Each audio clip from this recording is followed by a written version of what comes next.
Good evening, everyone. Welcome to the 2008-2009 Linus Pauling Memorial Lectures, the Science Technology Society program.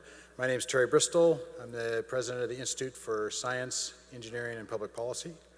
And it's the Institute that organizes this series, but as those of you who are regulars, which is probably a lot of you, we only do this because we're only able to do this because we have these wonderful partners and supporters, and I want to take a moment to thank them. Mentor Graphics Corporation, who has been our major corporate co-sponsor for a number of years. Awesome group. Thank you, thank you. Okay, and then I'm going to run down this. So Oregon Episcopal School, where we were out there earlier today. We had a little session with them. FEI Company, which is creating many jobs with their electron microscopes, and local great organization. The Oregon University System, it's a chancellor's office, Portland State University, University of Oregon, the Portland campus, Western Oregon University, the community colleges, Portland Community College, Mount Hood Community College, Clark College, they call themselves in Vancouver, our nanotech research and development group, ONAMI, based out of Oregon State. Very good group, yes. We're going to create all the jobs. FLIR Systems, I'm thinking economic recovery here, you know. So.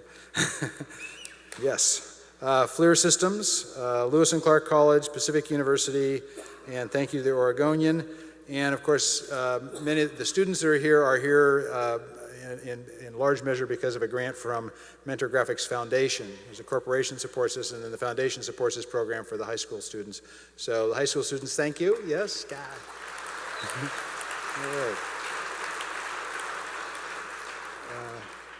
I had a little pitch here too, it's in your program, but the OSU Brain Awareness Lecture Series starts, on the 26th, which is coming up here, and I think it's in the Widmark, yes, I believe. Anyway, it's a great program, and we sort of co-marketed with those guys, and we love them, and they love us, and it works very well, so I think you'll enjoy that series as well. So, and everybody who was going to introduce other than me is absconded or is at a board meeting, so it falls to me, which is actually my pleasure, to introduce Terence Love. Dr. Terence Love, and he's based at Curtin University, which is in Perth, Australia. I discovered him I was looking for engineering and design things, and I Googled, and I came across this guy, and I started reading about him and looking at his publications. I go like, this guy is on top of it. He's in the leading edge. We got to get him here. So we brought him all the way from Western Australia. He's a professor there in design, engineering, architecture, and fashion. Quite a broad program that they have, all under design. Design is, as you'll see, is a very broad category.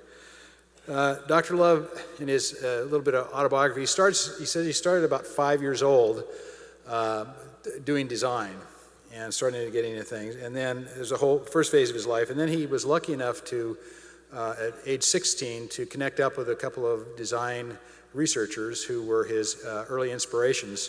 And as he was telling me, this isn't in his autobiography, but he was telling me today that he used to skip school a lot because he was running several businesses. He started creating designing sailing equipment for sailing, camping gear, climbing gear he got into, and so forth.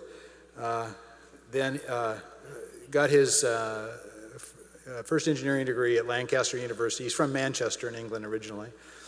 Got his first degree from Lancaster, and from there, started working. He worked at various number of jobs, which I won't go all through. Did a lot in the automotive, high-performance motorcycles, lots of car transmission things, all that sort of stuff. So it is a very broad, practical experience in design. Then he went on later in life, and he decided to go ahead and get his PhD. So he actually went to Curtin University, where he is now, which is where he got his PhD in, I think, 91 in engineering design. And all through this period, from 5 years old on, besides doing all this design, he had this obsession about the process of design. You know, what is design? What is creativity? And he, and we have some of the themes that he develops and has published about, I'm very sensitive to. And this has to do with this relationship between science And science was represented as this highly systematic, value-neutral, best scientist, very unemotional. That's not his experience in design. Science is a tool in design. And the question is, what is the relationship between engineering design, or design generally, and science? And he's really embraced this problem. And I think it is a problem. I actually wrote an editorial, I'm sure you all read this, 30 years ago. I was in the Oregonian. But I came back, I was doing, philosophy of science and technology, and I went through the Portland school system, and I got what I would call sort of a very limited representation of science. I got good experience in science, but the representation of what science was very limited. And so I went through all this graduate stuff and was enlightened, and came back and was like, oh my God, they're teaching just exactly the same way as when I left. And I thought there had been this great revolution. So I wrote this editorial. I said, how can I say it in 1,000 words? The message of the editorial was, if I can point at one thing that's wrong, is that we don't have any engineering classes in high school. We have all these science classes about gaining knowledge, but there's no action context. There's no design context. What are you doing with this science? And I was fortunate, I'm very pleased today, we were at Liberty High School. He did a science cafe for a group out there, and they have engineering classes in high school now. They're early, they're developing. Also at Oregon Episcopal School, he did 2 science cafes today.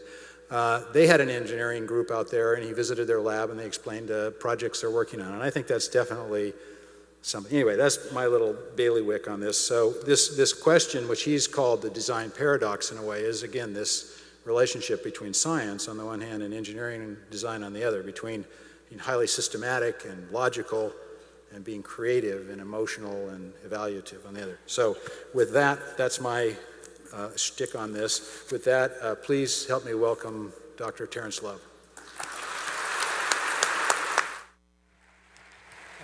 Thank you.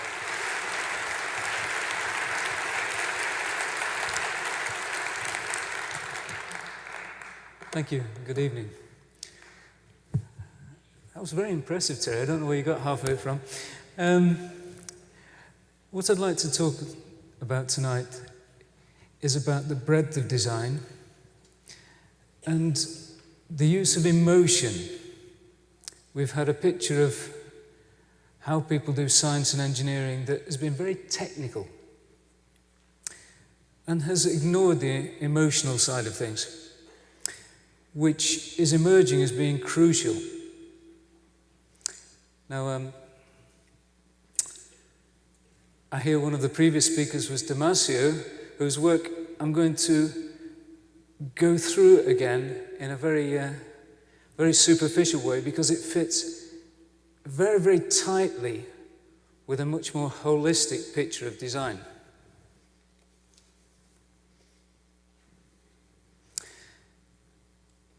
The holistic picture that I'm talking about looks at all areas of design and also the scope of design in terms of the different dimensions. So in this talk, look at 3 things. First of all, the breadth of design in human life.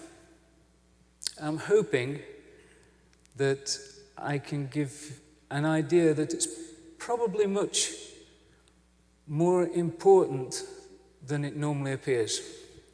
Secondly, I'm going to look at emotion, because that is it's been the missing dimension of how we understand how we change the world through design. And finally, and quite briefly, I'd like to look at how both of those imply ways that we could improve design. First, I'd like to give a slide just illustrating some of the breadth of areas of our life that design impacts on. I'll start to look at it in a little more detail. Mostly when we think of design products, whether it's cars, products for our toilet, for clothing, products to impress people, or we think of architecture. What about designed environments? We design a lot of our environments around ourselves. Urban environments, office environments, our suburbs, parks, public spaces, roadways, farming and horticultural environments. I remember traveling across the United States about 25 years ago and realizing that the Midwest, although natural was in fact, with the appearance of natural with growing things, was in fact a massive designed environment. We have harbors, marinas, wildernesses. Most people think, wildernesses? Designed? If we look at wildernesses from the point of view of saving them, we have to ask questions like, do we save them as they are now? Do we save them as they were 10 years ago, 100 years ago? As soon as we ask these questions, we are designing the wildernesses. And this is what's happening to many wildernesses in the world. Of course, we design education, and also we design our homes, environments. Another dimension, our organizations. It's easily forgotten that our organizations are designed. Easy to see with educational institutions. Governments, when we stand back, we can see them. Businesses and corporations, military organizations. A little bit further back in our thoughts, I think, is looking at nation states. Being from England and seeing some of the mess in the Middle East, which was caused by substantially by Europe's way of dividing the Middle East a long time ago, was a design problem. Non-government organizations, unions, a designed organization. Family structures, we take them for granted, but in law, again, they're designed. To some extent, we design our religions and all sorts of social groups. Services. I'm trying to distinguish here between designing the organization and designing the services that the organization provides. The difference between designing a university organization and designing the services that it provides to students and others. So we have huge areas: banking services, retail, education services, nursing, medical services, building services, law, police. Another dimension is the systems that underpin the provision of services. Systems by their nature are generally more complex. They're social and technical, or larger systems are. Transport comprises the machinery, but also the people that operate those systems. Accounting systems, communication systems, and media. Probably the largest systems in the moment are the complex media systems. Legal systems, logistic systems that we get our food by. Manufacturing, and almost, unless you're in the trade, almost always forgotten about are the design systems. And I put this in for a friend of mine who maintains that they're always ignored, is health record systems, which I believe in the US is going to be quite an issue in the near future. What about behaviors? When you go to a McDonald's or a large retail environment, in many cases the staff have been trained exactly how to respond. They are taught certain behaviors. Those behaviors obviously have been designed prior to them being taught. To some extent, we design our social interactions. Religious ceremonies clearly are designed objects, or designed behaviors. Air traffic control. How a pilot talks to the control tower is a carefully designed behavior. We have vehicle driving behaviors, we train people in them, and we certify them by means of some kind of approval process that someone is competent to drive. Mating rituals. We have approved ways from the Victorian era of having chaperones, or what is acceptable or not with our young people. Again, quite clearly designed behaviors. Police behaviors. As the bottom right-hand corner, highly formalized behaviors that police are trained in.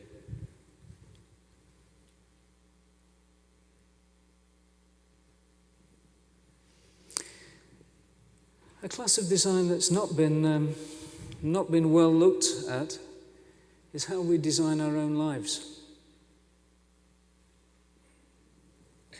All of us make decisions about the future. We make plans. We decide to go shopping and make a shopping list. We don't design for what we'll do. We use things that other people have designed for us as design tools for designing our own lives. So train timetables we use to design our travel plans. Advertisements we use to design our shopping expeditions, but also our future lives. Mortgage calculators and bank statements to design our futures, our house buying. And again, the bottom right, people use products as a way to design which social interactions they will embark on.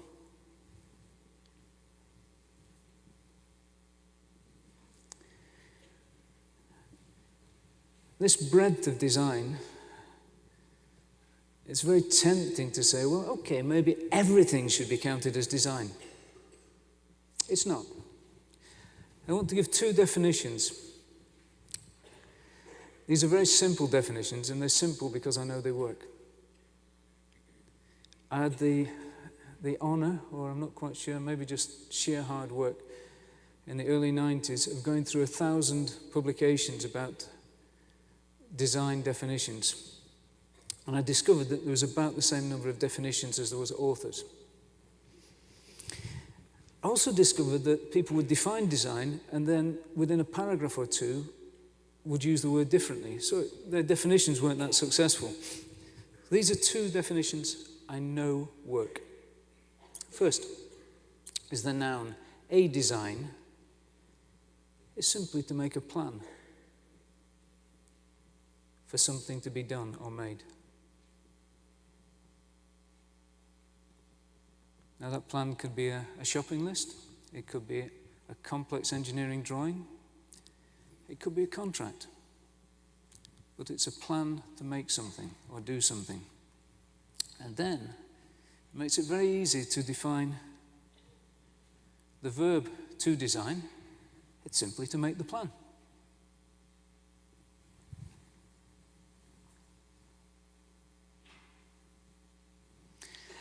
So just to recap, I give a challenge to you for a second or two.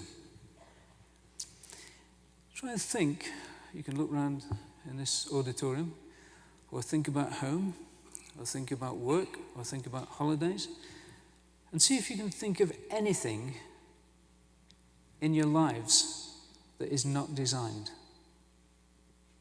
It is possible. Some things are not designed.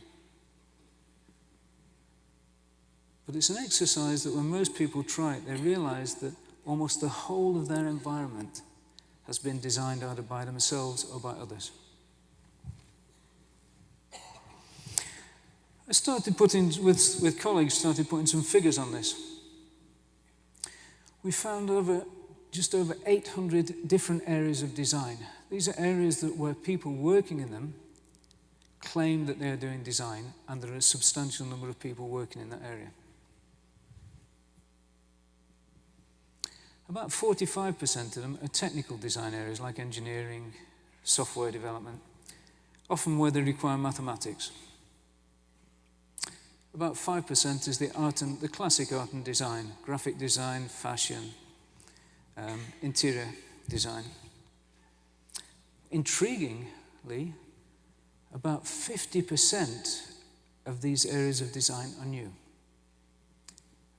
And they're areas such as designing government policy, designing education programs, designing learning programs, and obscure things like designing funding programs for third world aid projects, which sounds like something trivial, but actually there are hundreds of people in the world doing that, doing exactly that.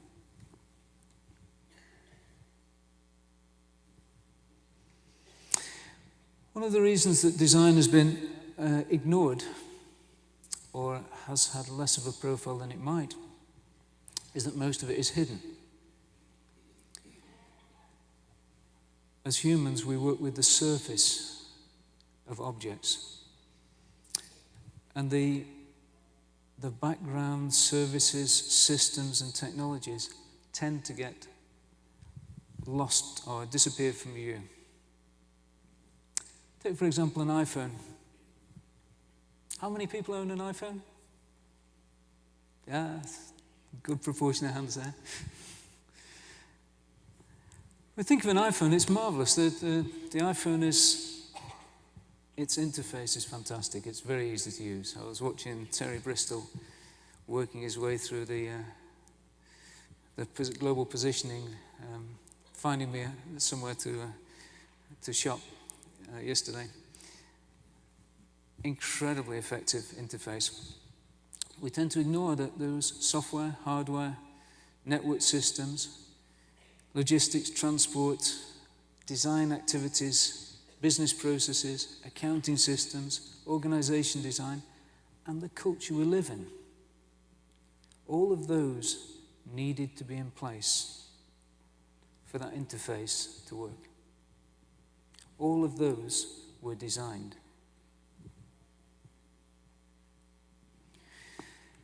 A project, it was about 6 years ago, worked on to explore design, was to look at an IKEA bookshelf. This is the Gorm bookshelf. So the picture has a couple of boxes on it, which unfortunately is the only photograph we could find. It's no longer available. IKEA has streamlined it and made it a little more lightweight. These are the components. It's a very simple bookshelf. It's about the most minimal bookshelf you could imagine. It has 4 legs, some bolts to hold it together, some little nails that hold the shelves together, a cross brace. There's some plastic packaging for it. There's a few screws and things. There's some labels with barcodes, adhesives to hold it on, hold the labels on, and some straps with little metal clips to hold the whole package together when you buy it. All of those things were designed. But then we step back from that, realize that it was made so the timber was cut. It was nailed together with nailing machines. There was automatic packing machines. There were machines that printed labels. There was machines that put glue on the labels, machines that made the paper. All of those were designed. There was all the office systems, the administrative systems that enabled it to travel from, I think, southern Russia. I think it was manufactured near Uzbekistan, where they were actually made, to Australia, which is where we did the research. There were information systems, global communication systems. All of these things were designed. All of these were necessary in order for that small wooden set of shelves to be available in Australia. The breadth of design is enormous.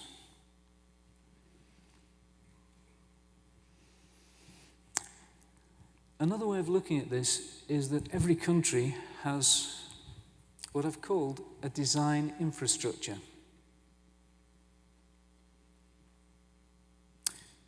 fairly conventional picture of life that we start with research and we get some new knowledge. Scientific knowledge, technical knowledge.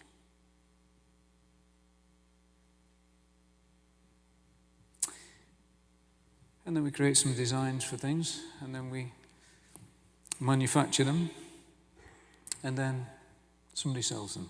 A classic picture of product design. The part in the middle, which is the design for products, is often the bit that's overlooked.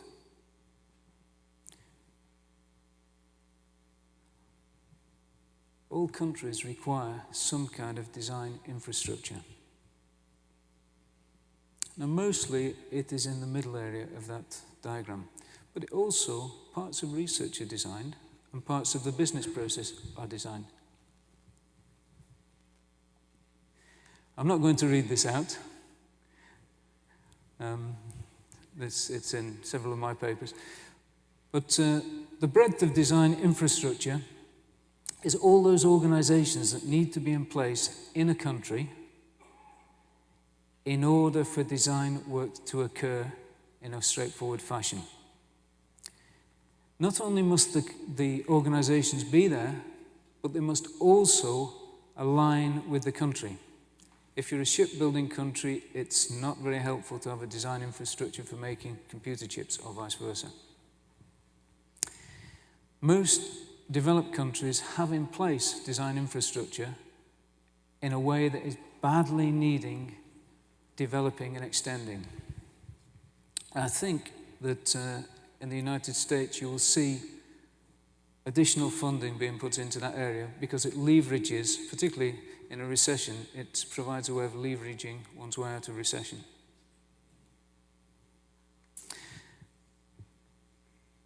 That's the breadth of design. Now let's look at some of the human aspects.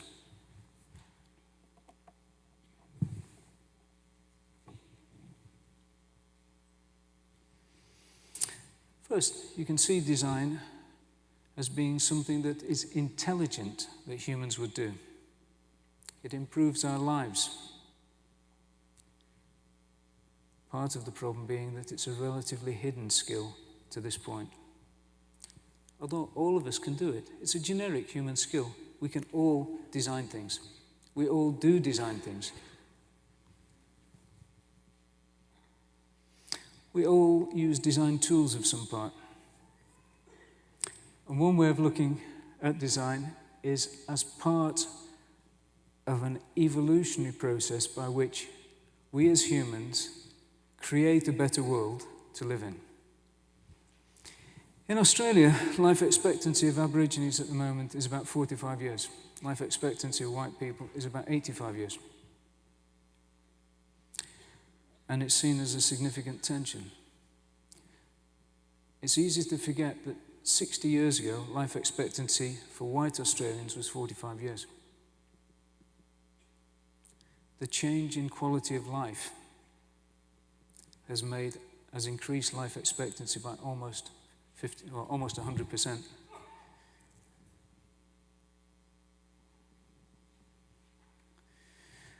One of the core elements of design is emotion. We've had a picture, and I'm as guilty as anybody of this through the 70s and early 80s, of trying to build an understanding of design as if it was something we do by thinking. We talk about design cognition. What's emerging is that most of what we do is emotional. What's emerging is that emotions and feelings are central to how we design our lives and our technologies successfully. Many have said that it's the basis of creativity in the past. What is new is an understanding that emotion is an essential part also of the thinking process. What I'd like to do this evening is to go through some of the, quite superficially, some of the detail of the work of Damasio and Bastick, showing how we use emotions in design. It's a little bit technical. This is the tough bit. But first, I give a little challenge. Imagine that you're packing for a trip. You're going traveling somewhere. You've a lot of things. You've a family's worth of things to pack. How do you know when you finish packing them?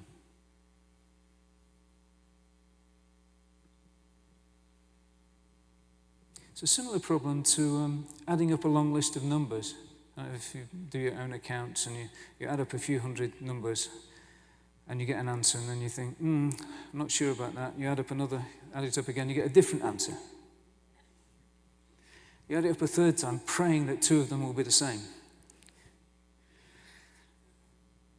And by the time you've done it 4 or 5 times, there is one time where you get to the point where you say, I know, I did it right that time. How do you know? Similar problem. How do you know when it's time to stop tidying a room? For a designer often is working with lots of partial designs. This bit might fit with this bit, maybe, or should I work on this bit? In the mind at the same time. How do you know which one to work on? How do you know to swap? And part of that is how do you know when the design is finished or whether you should keep on working a little while? This is a closure problem. And what both Damasio and Bastic have done is some work on helping us to understand how emotion works to enable us to do that. Bastic was much before Damasio. He's not so technical. But he concentrated on how we feel when we have emotions and how that feeling affects how our thinking works. Damasio is from the realm of cognitive neuroscience, so he's looking at the biology and the neurology. And what Damasio has done is find it helpful to distinguish between emotions, feelings, in a very technical way, and what we all know, which is the sense of ourself feeling a feeling. Okay. I'll do some simple. This is an organism, a little jelly, something or other cell. It interacts with its environment. Inside itself, however, it needs some little systems. It needs to be able to eat. It needs to be able to move a little bit. It needs some way of reproducing. But it also needs a system of sensing what is happening inside itself to control itself. Just in the same way that we need a way of keeping our temperature constant, the fluids in our body constant, things like that. And it needs some way of connecting all those things together. But it doesn't need a brain.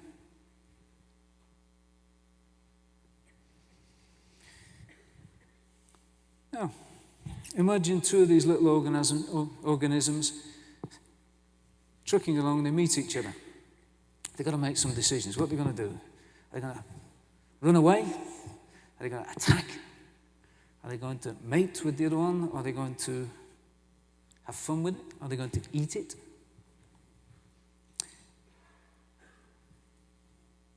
In that process of perceiving the other object, changes happen inside each organism. The organism prepares itself. Now, Damasio has said these are the real, he's used the term emotions to describe these in order to distinguish them from feelings.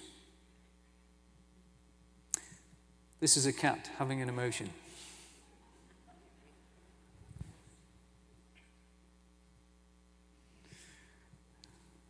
Emotion is the changes in the body from perception of an object. Technically, it changes our hormonal system, it changes when it happens to us, it changes our musculoskeletal systems, it changes our blood flow, it changes, the blood pressure changes, the skin conductance changes. All of those are the changes necessary to respond to that object. It happens on a very subtle level. The cat is clearly terrified. But we have changes when we look at objects. We look at a nice flower. We look at a friend. Each of these produces changes in our body.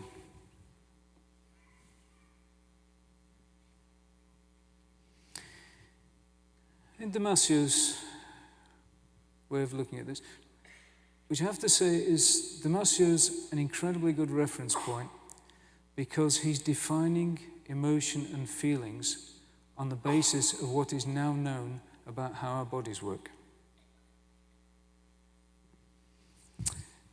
It's fairly easy to see that the emotional side of things we can measure like the cat. It's now pointed out that we make an image.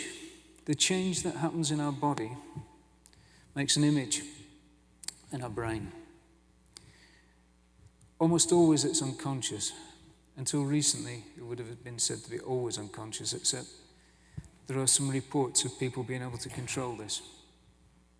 But that image is not the emotion, it's a representation.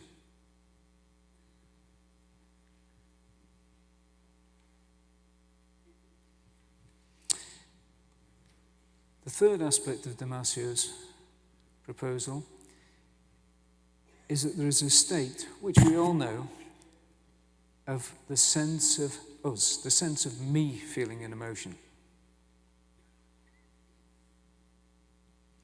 And for those people who've had some kind of unusual experiences in their life or mental experiences in their life, there's a separation by which they can say, I didn't feel like that was me. People know whether things are me or not me, and that's a crucial step. Another dimension of Damasio's work is Damasio distinguishes between three different kinds of self. The first he calls a Proto Self, which is the representation of what happens in our body, in our brain. So that's a representation of where the bones and muscles are, what the state of the endocrine hormonal system and the visceral system is, represented in the brain. He calls this the Proto Self. It's unconscious. From that, he derives an idea of a very basic level of consciousness of self. And then from our experiences in the world, we build an extended consciousness, which is the bit that we all call, this is me.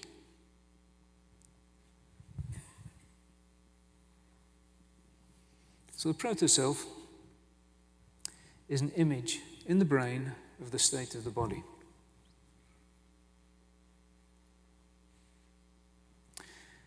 When we perceive an object, we change. And that's represented in the body as another image within the brain.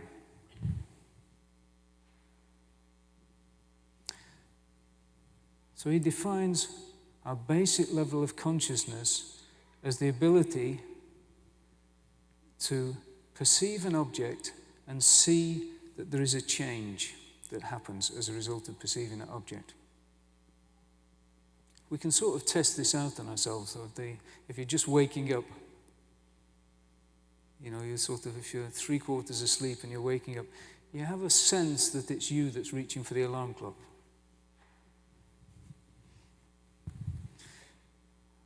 But from the biology, it appears that we are making a special model that connects the Proto-Self, which is a representation of who we are moment to moment, with the changes due to the alarm clock. And the fact that those two come together in us, we can say, that's me that's doing that.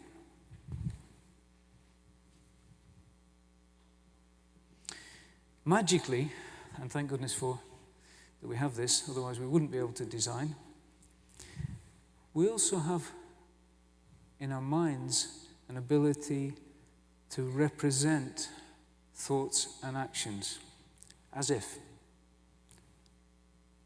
And the beautiful side of this is that when we put a thought into our mind about something, about a beautiful flower or whatever, our body responds in a very similar way to as if we'd seen the original flower. Bastic, before Damasio, did some tests on carpenters. He got them to hammer nails into things, and at the same time measured their bodies, put sensors all over their bodies.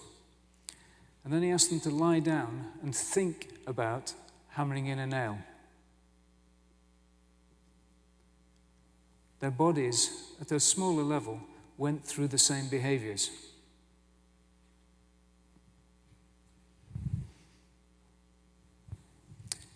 Now, Bastic also extended this idea because he started exploring what happens if the body is maneuvered as if someone's hammering in a nail. And the answer is that the thoughts, the body then starts to derive the same thoughts. The process works both ways.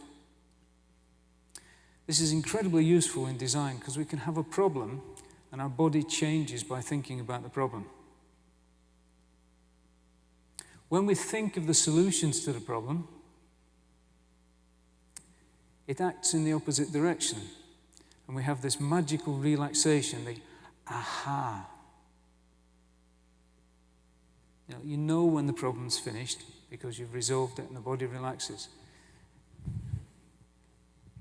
Bastic worked without Damasio's experience to derive to almost the same point in theory.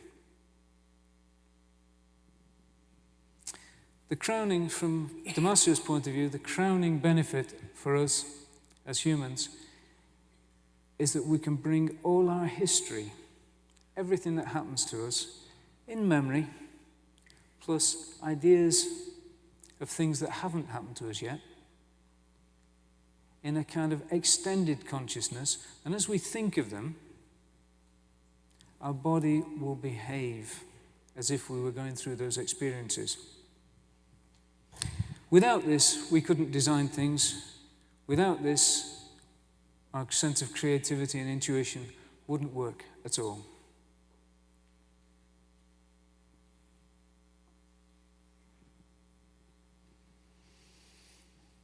These new insights are very powerful in terms of understanding how we design and how to improve it, which is how to improve our technologies, our engineering, our home lives, our social interactions, our governments. Previously, we've thought we could do it rationally, logically, scientifically. Now we begin to understand how much of this is emotionally driven. And lots of side experiments are being done that give us some insights into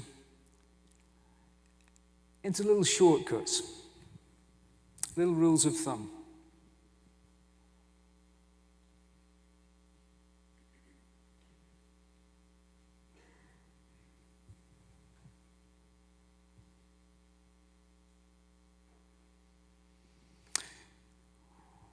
One of the things that happens with the as-if loops is that when we think about something,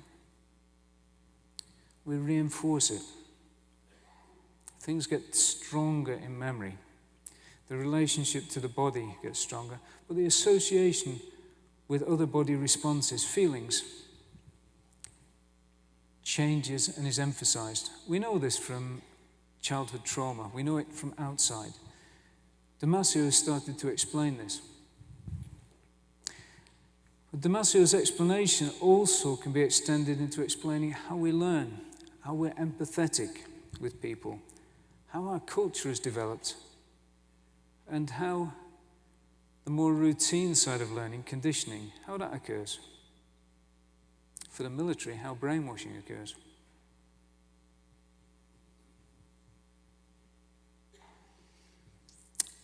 as I said earlier, that this reciprocal arrangement between the body and thoughts, movements in the body and thoughts, mean that emotions in the body result in thoughts of possible solutions.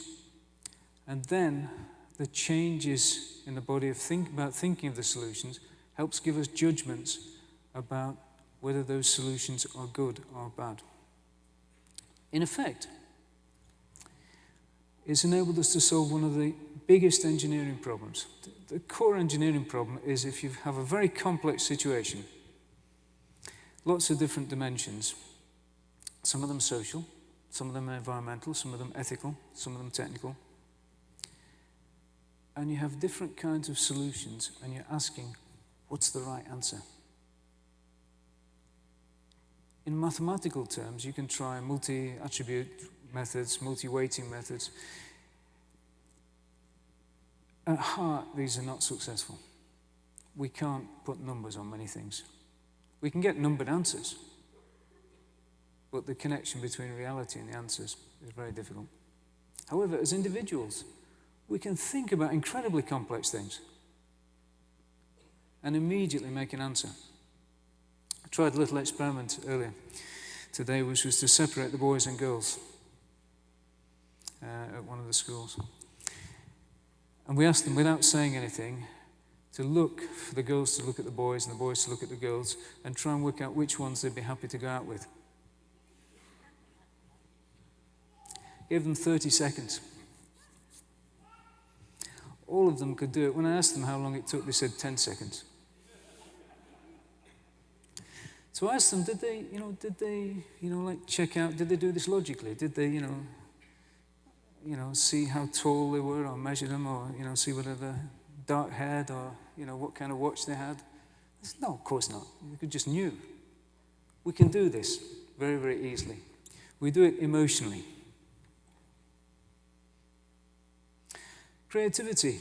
One of the answers was, if you want people to be creative, they have to be relaxed. Is that obvious? Yeah. And now we know the answer technically from science.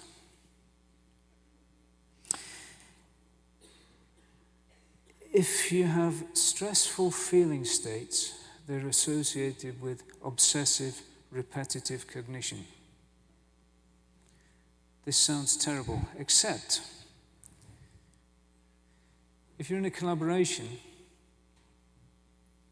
first, if your collaborators are stressed, they're not likely to be creative. However, if they're all relaxed and happy, they're not very good at repetitive checking. For that, it's worth being a little stressed.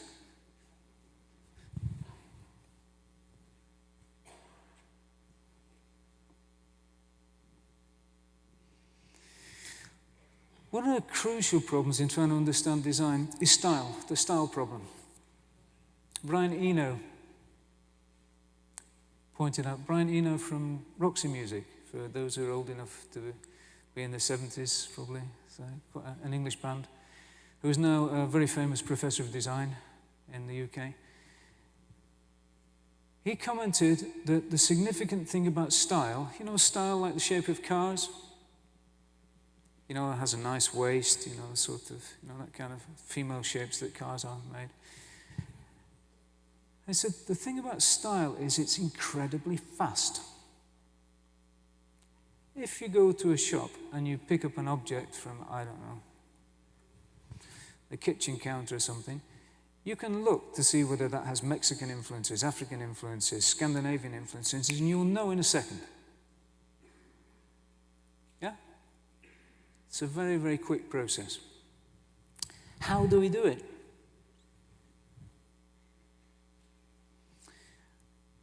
I was, one of my businesses in the mid-80s, I was in an audit. For those who've had businesses and been in audits, a not very pleasant experience, a taxation audit. And the business was fine. Paperwork was a little bit delayed, that's all. And got to chatting with the tax inspector, and I said, "How do you go with corruption?" And he said, "Well, there's no sort of rules about understanding corruption. We were chatting about other firms and things and the state of English economy. He said, but when I go into a firm, I can taste it. It says ethics is incredibly fast. Now with styled objects or things with aesthetics or with ethical situations, the pathway is not logical. It influences our emotions. We have an emotional, physiological response. Now what's clever is we can layer these, just in the same way we can hold several problems in our heads at the same time. We can layer the emotional responses and recognize them. I mean, all of us know the situation of thinking, well, we've got to worry about getting a ticket on the train, and have I got all my luggage with me, and oh, did I manage to phone forward to say that I'm late or whatever? We don't have any problem feeling the different discomforts separately. Well, at the same time, perhaps, feeling good about the people that one's about to meet. The way this seems to be done in our body is by overlaying different emotional states shaped by our current thoughts, culture, our mood of the day, and all sorts of internal and external factors. Power. Some organizations are beautiful to work in, collaborative, very friendly. Some organizations, there is the tensions of power and force.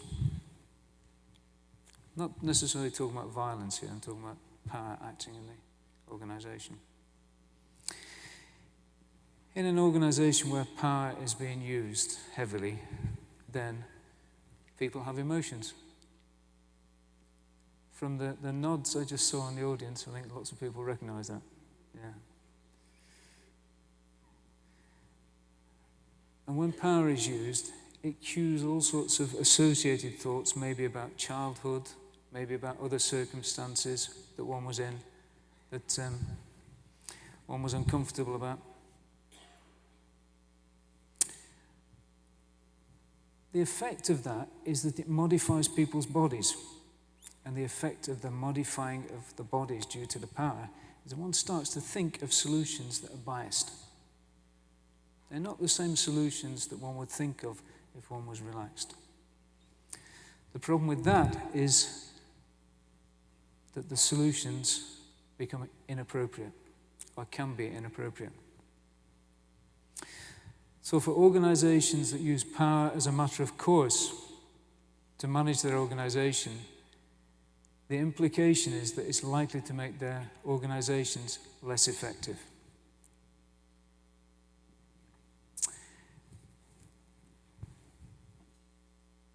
So in summary, and I'm hoping we're more or less on time,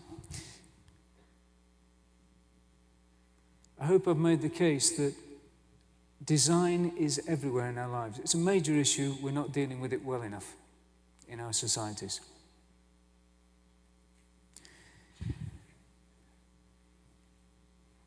Something worth reflecting is that the societies that have committed themselves to design, like Korea has decided, more or less, as I understand it, that it's not going to go the invention patent route. It's decided it's going to be very, very expert in design. The effect is that they then look to other people's patents and try and get a new product to market faster than the person who patented it in the first place. Which means that science and invention-based societies are going to always lag behind a design-based society, if they can manage that.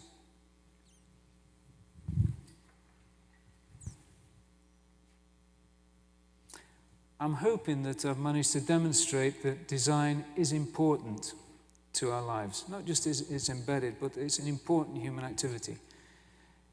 It's what has converted life expectancy in Australia from 45 years to 85 years. I'm presuming that the same effect has happened in other nations. I'm hoping that I've demonstrated that there's now quite new revolutionary insights that change the focus away from cognition and science towards an understanding of our emotions in design.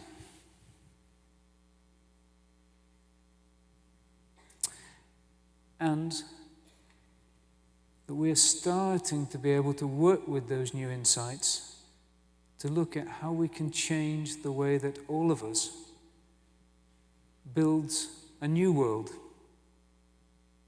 as human beings, rather than as technical, logical human robots. That we can start to be more alive, more emotional about how we change our futures.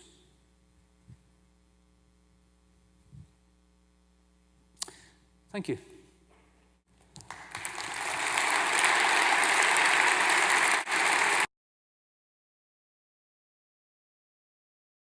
Of design in respect to actually deploying the design. I find that some processes emphasize prototyping, for example, which allows more feedback to the designers. Other design groups seem to get sort of caught in a design paralysis. So what's a happy medium here? For those of you who are exiting, will you please be quiet?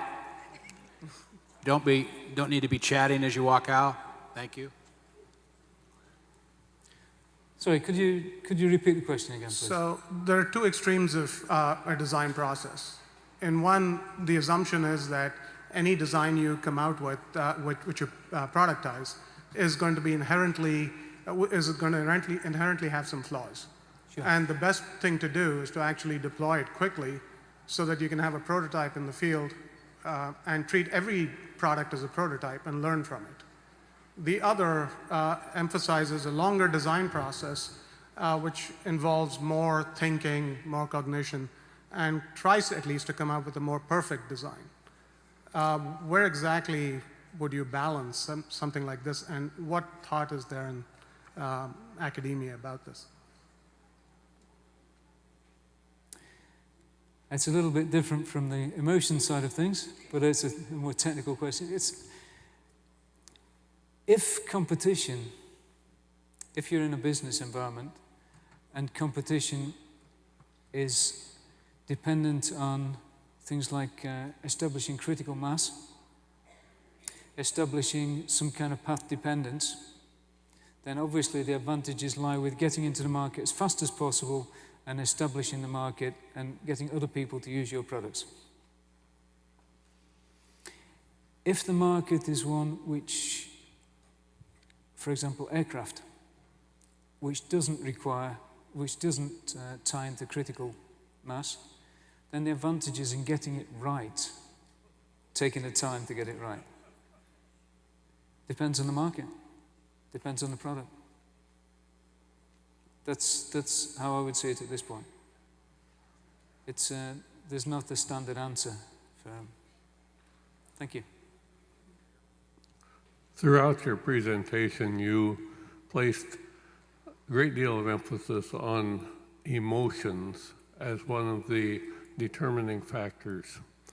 I wondered if you could maybe take a few moments and give us an understanding of what you mean by emotions as compared to values, beliefs, and other long-term social science type terminologies which attempt to identify what it is that cause people to feel or think as they do.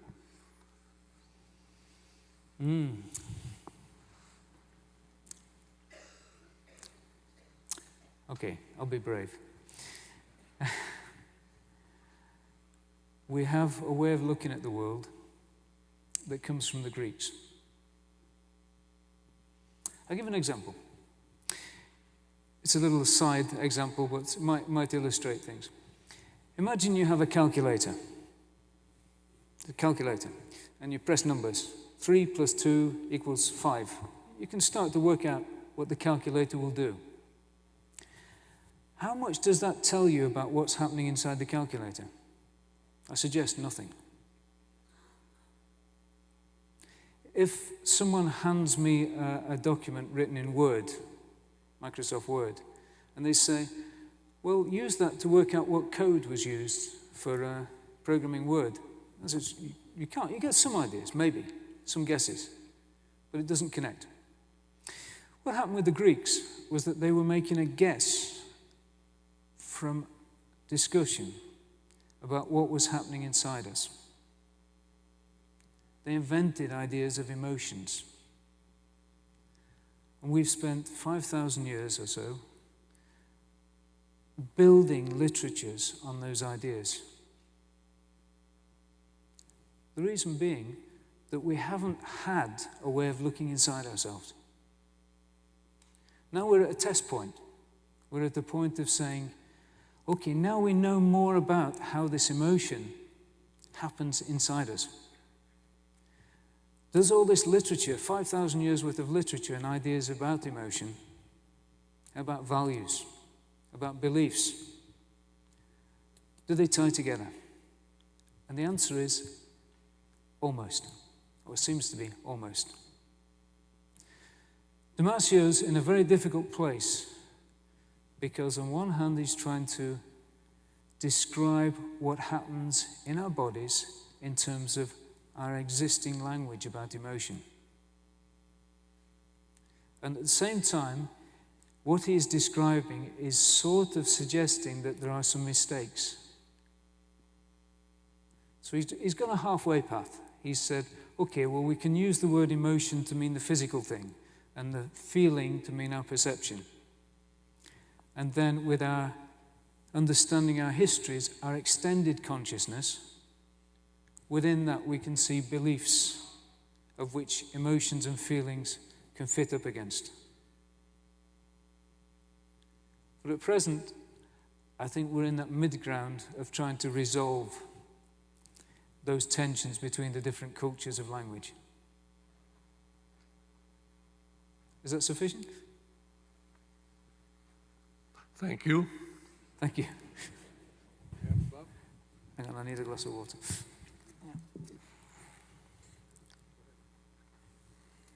Hello. Hello. I was wondering how you see the implications of holistic design as you have presented it affecting ecological design, specifically with the more than human community that we share. Okay, good.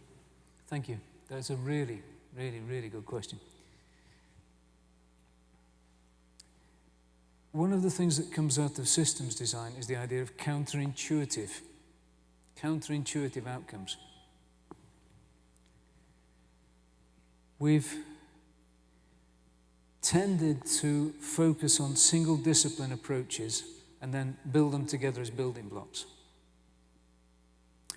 So in engineering, we have engineering and then we try to add, in engineering education, for example, we've tried to add social environments and social context and environmental context courses alongside the basic engineering courses to give people an insight. If you start bridging them all together, you start getting much more complex problems. You start getting answers which sometimes are one is not very comfortable with. A bit of information from Lancaster University is that carbon dioxide sequestration is best done in soil. This is experiments in the UK. The UK has had a very, very heavy investment in tree planting.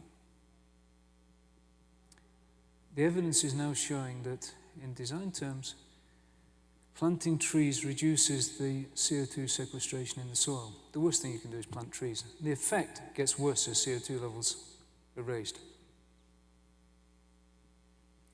Now, two different design areas, you start to bring them together more holistically, you start getting different answers. In Australia, we still have large American cars. Remember the Falcons and the Yeah, 5 litre, you know. An ordinary large car now has about 1% of the emissions of a large car from 20 years ago. There has been a design movement that says, make things last. We don't want those things to last. We want them to rust as fast as possible. We don't, I mean, you can tell one of those cars goes down the street, and you can have a whole row of cars, modern cars going down the street, and you can't smell anything. It's amazing. So it started to give us an insight into, holistically designing, it started to give us an insight into finding the counterintuitive things. Is that okay? Sorry, I can't see you up there. I've got lights in my eyes. Yeah? Thank you. Okay, thank you. Thank you. It's never made sense, pun intended, to me, that a sense of balance is not included in our core senses. And when we talk about design, our senses, sight, smell, taste, touch, hearing, they're all the things that help us to respond to the environment around us. It just has never made sense to me that a sense of balance isn't one of those core senses. Do you have any thoughts on that? I think Damasio addresses this very directly. One of the points he raises is that we are balanced intrinsically. We only have a narrow window of existence.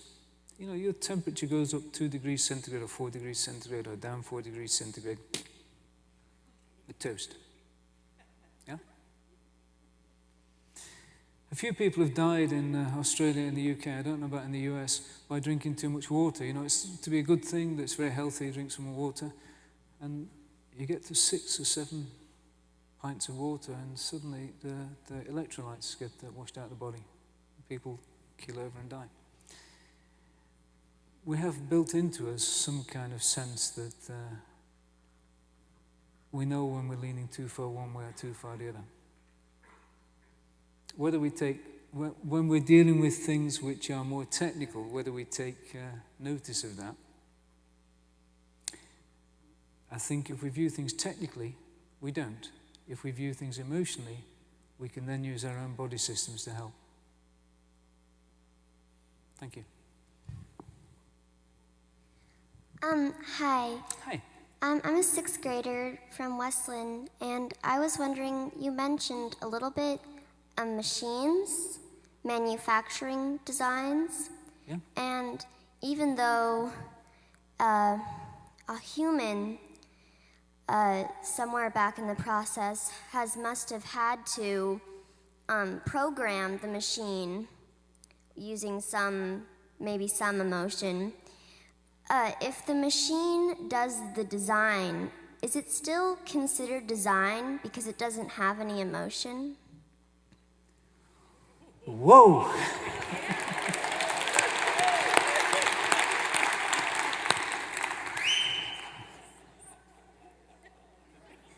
Oh.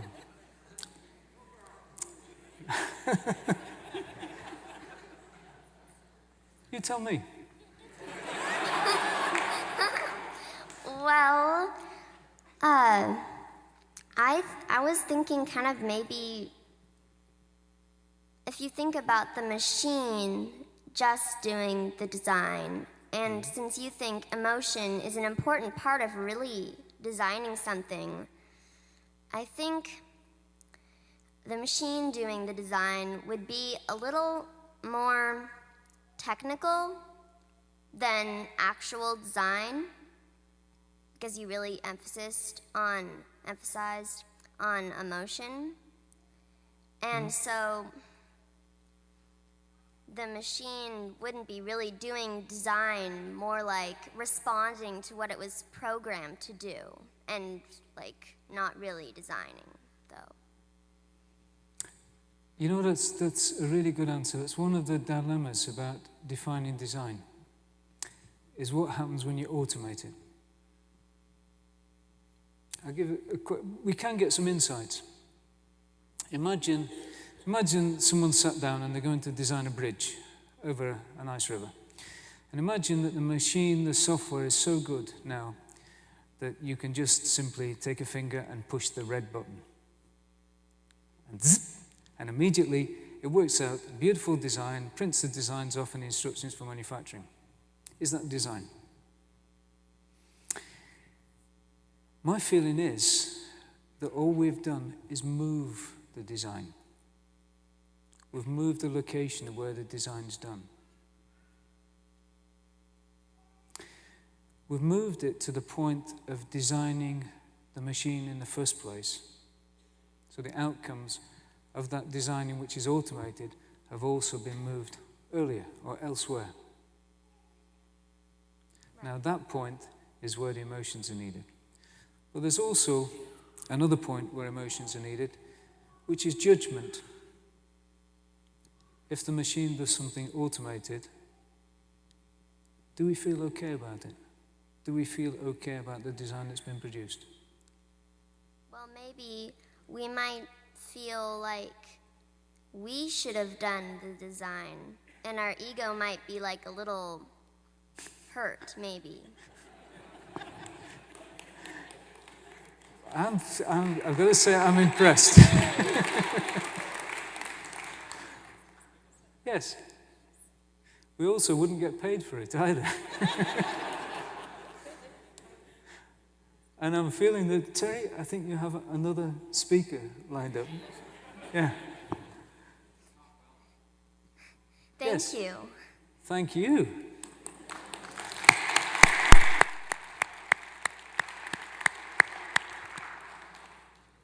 Hard to follow. Thank you, Doctor. In your opinion, have we learned enough in the last couple thousand years of design to deal with a recent development from the first artificial heart of some 30 years ago to the subcutaneous GPS that we know where our kids are to cloning now? We're starting to design ourselves. I don't know. I don't know. Well, I do know that we can look backwards. We can look backwards at a lot of experience in taking risks in design. And we have current experience, which is kind of sharper. I was interviewing the design director of an Australian firm that makes high-speed ferries. They're also recently been commissioned. They made the first prototype of a US seagoing naval. I think it's a small battleship, but it's a trimaran. So their design crew are over here. The design situation for these people is that they get an order for. Normally, they're making ferries, very, very high speed, large ferries.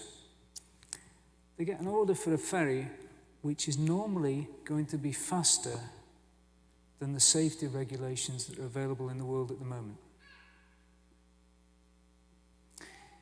The design process takes a certain amount of time. They start making the boat before they start designing it.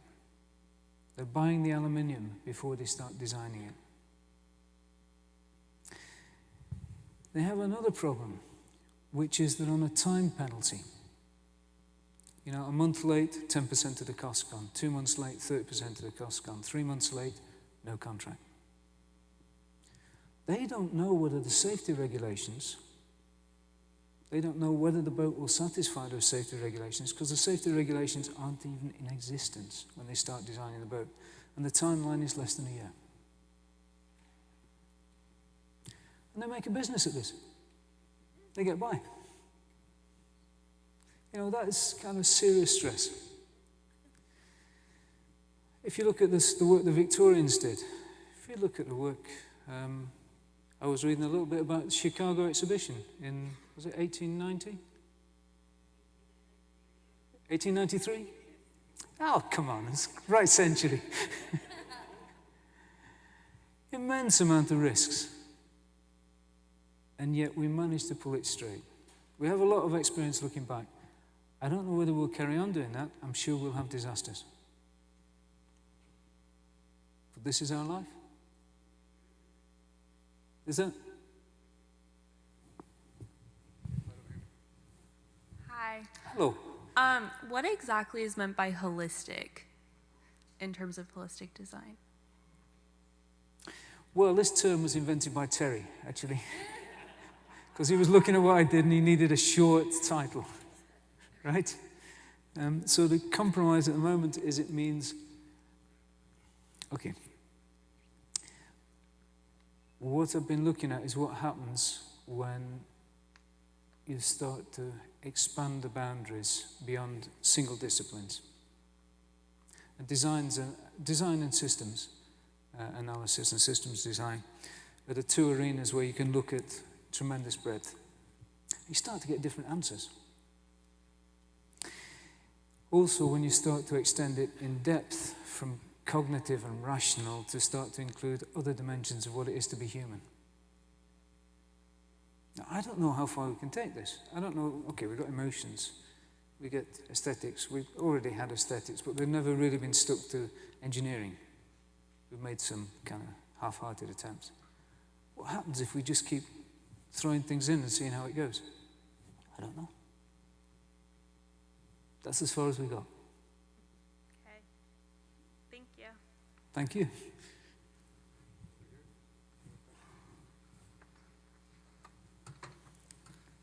Okay, so, right. Okay, so you mentioned earlier that during the Science Cafe you had the boys and girls do this experiment. I was wondering if the emotions coming from that 30-second or 10-second decision was based on the consumerism they were wearing or the 70% waist-hip ratio or both or what? You were at one of these. Yes.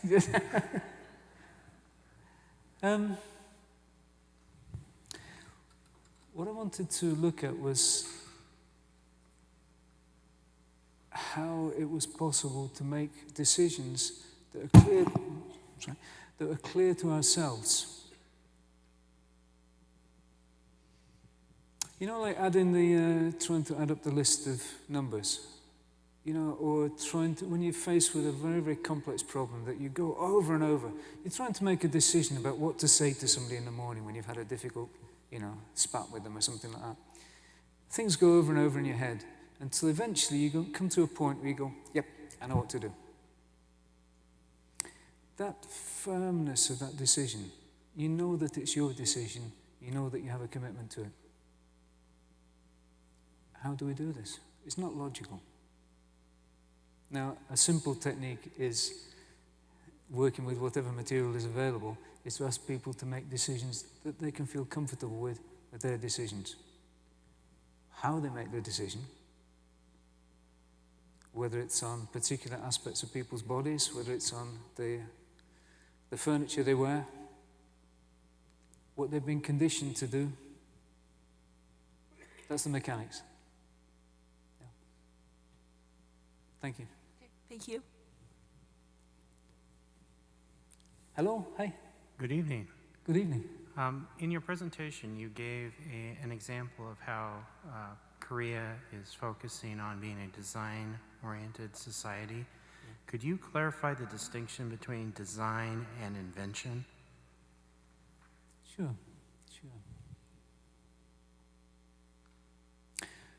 When the US went to the moon, most of that science was actually fairly old knowledge.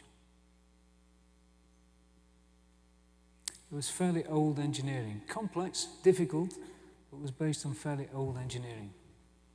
In fact, there was probably very few inventions in that, and hopefully there was very few inventions. Because the more inventions you have, the more risk you're taking.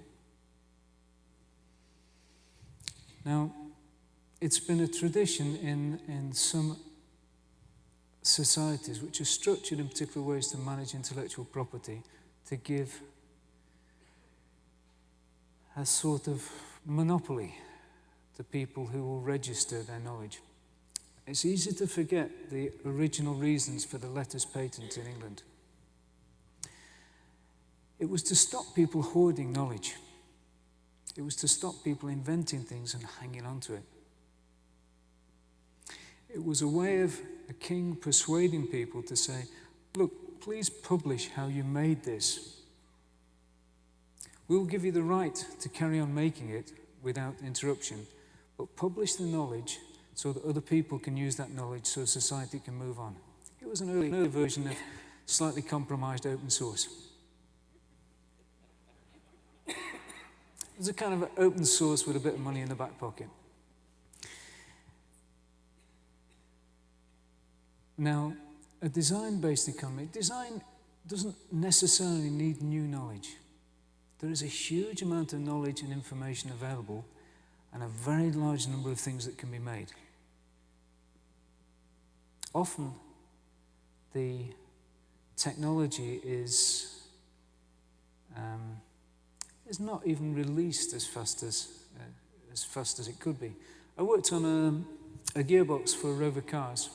I was one of about 100 engineers working on a new kind of automatic gearbox, which has been due out real soon now for the last 5 or 10 years.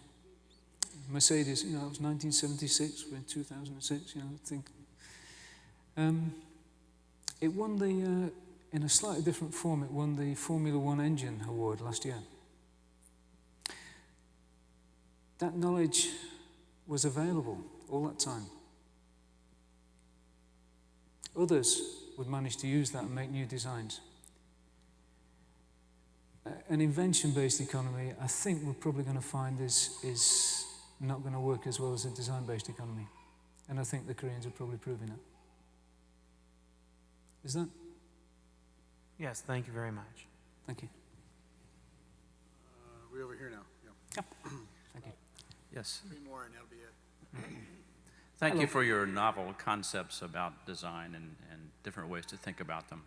I'd like some practical advice from you about when you have a complex problem, what are some of the mechanics you go through to try and solve complex problems that you run up against? Do you find it helpful if you go have a couple of pints before you go make those decisions to be relaxed? Or what are some methods that you, from experience, have learned? Okay. Nowadays, I tend to think a lot more in systems terms, and I almost always use causal loop diagrams.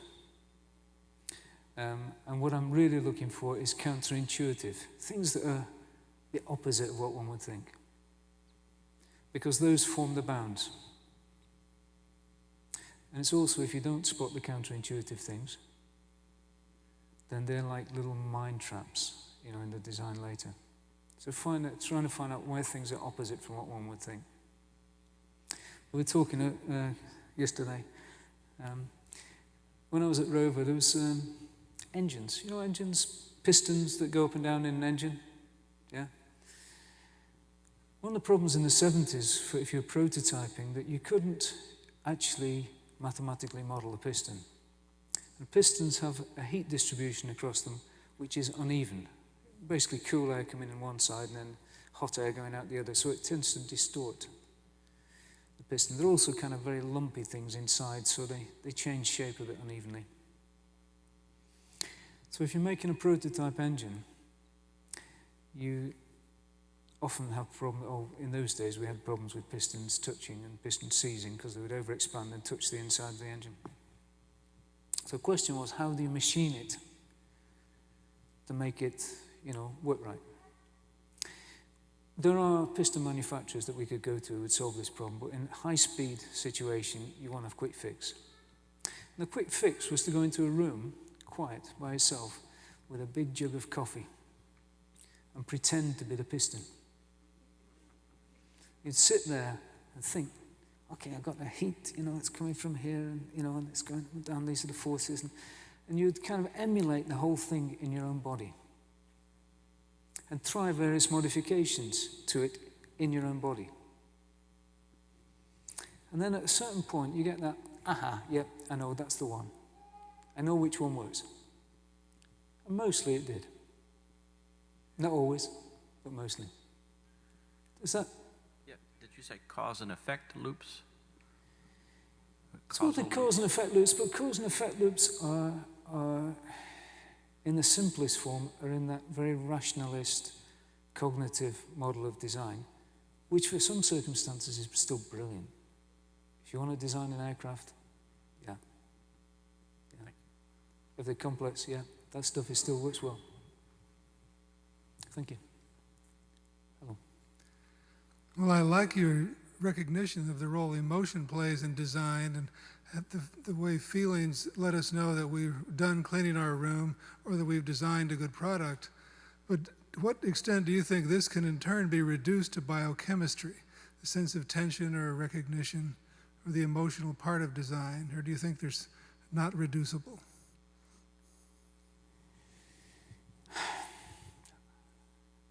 It's a big question, yeah. I mean, it's the question is, are people robots? What seems to be emerging out of Damasio's work is it's not deterministic. If we think of an apple, and someone else like yourself thinks of an apple, it doesn't happen the same way. It happens functionally, it happens differently in us. If you think of an apple one moment, and then you think of the same apple 2 seconds later, it doesn't even happen the same way. This is what seems to be what's emerging out of the fMRI scanning. It may be that some of the representations are starting to echo similar places, because I saw some research about 2 months ago showing that people can almost identify which photograph someone is looking at once they've had a brain scan, a set of brain scans, and then they see the next set of scans. How much that tells us about what happens in the body, we still don't know. It's a long way off, is my suspicion. Maybe we are robots, but who knows? Thank you. Thank you. Hello. Hello. You gave this. It's like talking to God. You know? Right, God speaking. You gave the example of being able, that style is very quick. And that you could pick up this object and determine its sort of cultural origins, its influences. Yeah. So it's interesting to me if you could, so the first part of this is for you to explain what is really going on when you do that, when you make that very quick cultural assessment. And if you do explain that, and as you're doing it, how much is sort of the very act of bringing that into a narrative, making that conscious, does that really misrepresent what you're doing? And the point of this question, which is getting a little bit too long, but the point is that if we have these quick senses that are emotional, and we try to make them conscious so that we can improve design, can we really do that without destroying the very thing that makes it so synthetic and quick?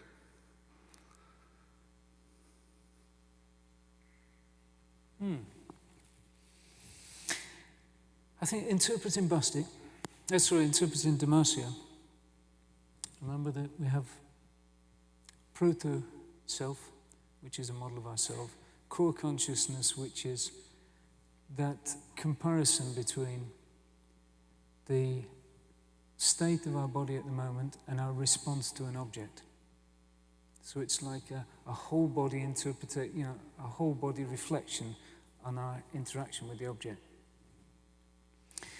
And then his third level, which is extended consciousness, which comprises the effects of all of our history, including what we read, the thoughts in our heads, and the way that those can act as also as objects on our bodies. And also the way that focusing and emphasizing process between those reflected memories can cue other thoughts. Now, the mechanism he's suggesting, as I understand it, is that we look at an object. The fact that we've seen certain things about that object affects our bodies, which then has an effect on that focusing process, which means which thoughts are more likely to come to our mind. And that's the bit which makes it very fast for us. If that biology is as he describes it,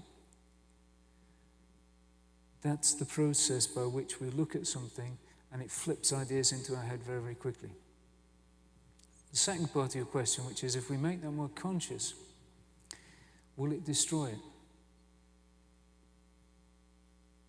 I think the evidence from other areas such as religion, where consciousness increasing awareness is considered a primary function. And the people I know who are specialists in that, who have done a long dedication in Buddhist meditation or whatever, what I see is that they sometimes seem to do things a little slower, but they seem more accurate. It's only anecdotal, but I don't know. I guess we find out. Is it? Last one. Hello. Hi. When you were talking about invention, my wife leaned over and asked me a question. I suggested she come up to the microphone, but I think that she's too shy. The question is this. During the Apollo 13 mission, there was a difficulty with too much carbon dioxide in the atmosphere, and they had filters that were of one size that did not fit into the system. They improvised, and her question is, was that invention or design?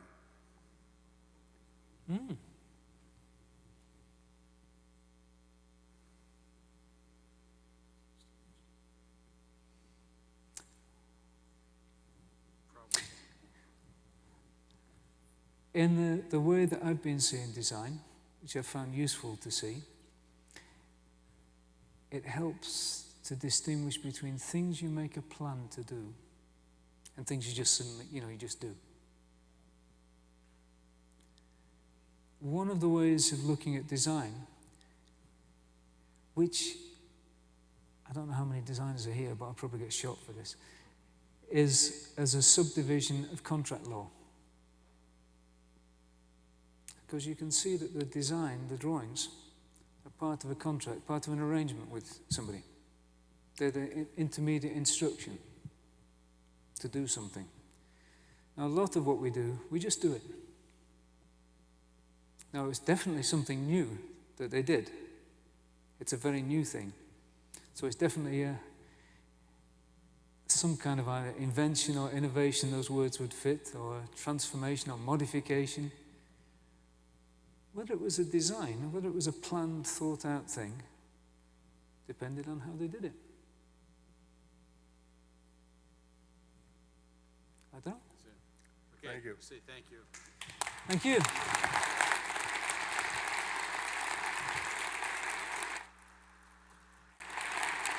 Have a nice evening.